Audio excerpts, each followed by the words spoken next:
Welcome to the Real Estate Espresso Podcast, your morning shot of what's new in the world of real estate investing. For Thursday, November 3rd, I'm your host, Victor Menashe.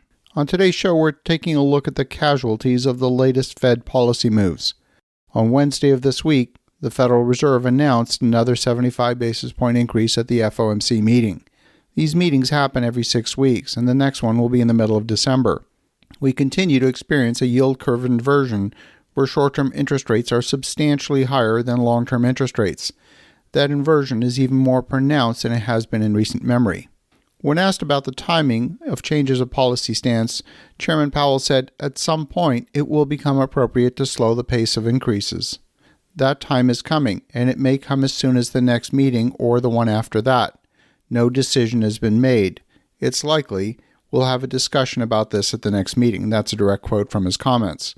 But he wanted to focus the discussion on the target for inflation and what it will take to suppress demand to get inflation down to their stated target of 2%. He also went on to say the question of when to moderate the pace of increases is now much less important than the question of how high to raise rates and how long to keep that monetary policy restricted, which will be our principal focus. Again, that's a direct quote. There's no question that rates will make a difference. Demand is being suppressed in numerous markets, especially in real estate, even though the cause of inflation is the result of a decade of money printing and most recently the showering of money across the population during the pandemic. But inflation is not a U.S.-only issue. It's a problem in Canada, the UK, Australia, Japan, Germany. It's a global issue, and it's the result of the combination of supply shocks with the printing of money at an unprecedented level. The question is, what are other countries doing? How are other central banks using monetary policy to combat inflation? We are seeing different approaches. Australia's central bank on Tuesday stuck with a slower pace of interest rate increases for a second month in a row, while revising upward its inflation outlook. They're saying that more rate hikes would be needed as it struggles to keep the economy afloat while battling inflation.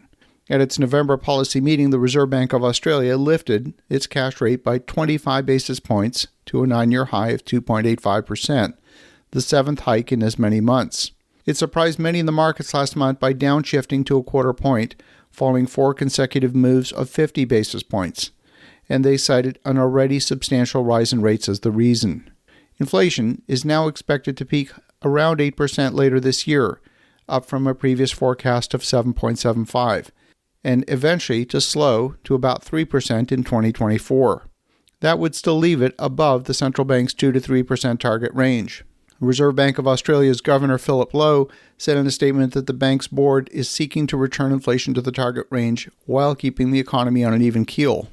Australia has benefited from the supply shocks, and in their statement, they're citing uncertainty in the global economic environment as a major reason for slowing down the rate of interest rate increases.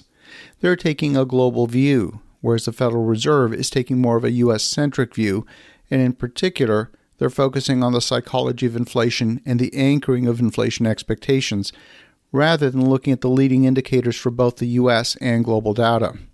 But there's other metrics.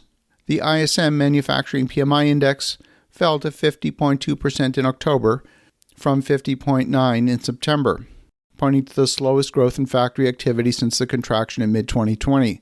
These figures are slightly higher than market forecasts of 50%. New orders contracted 49.2 versus 47.1, and employment was little changed at 50 versus 48.7. Order backlogs went down to 45.3 versus 50.9, and companies are continuing to manage headcounts through hiring freezes and attrition to lower levels. Price pressures continued to ease for the 7th straight month, and they fell into contraction territory at 46.6 versus 51.7 the previous month. That should encourage buyers.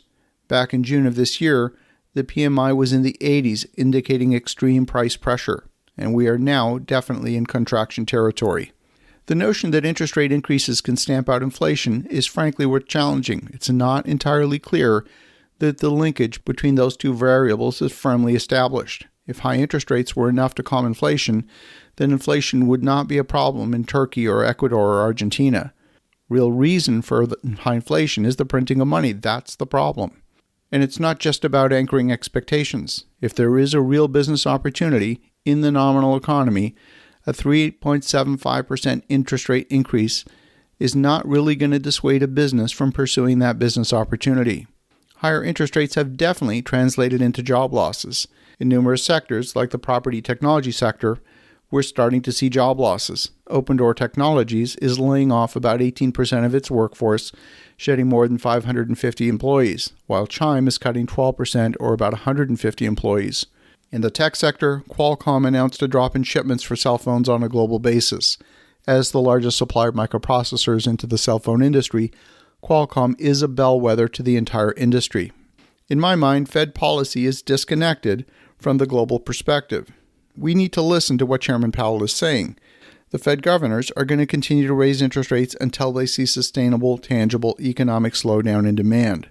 The floggings will continue until morale improves. As you think about that, have an awesome rest of your day. Go make some great things happen. We'll talk to you again tomorrow.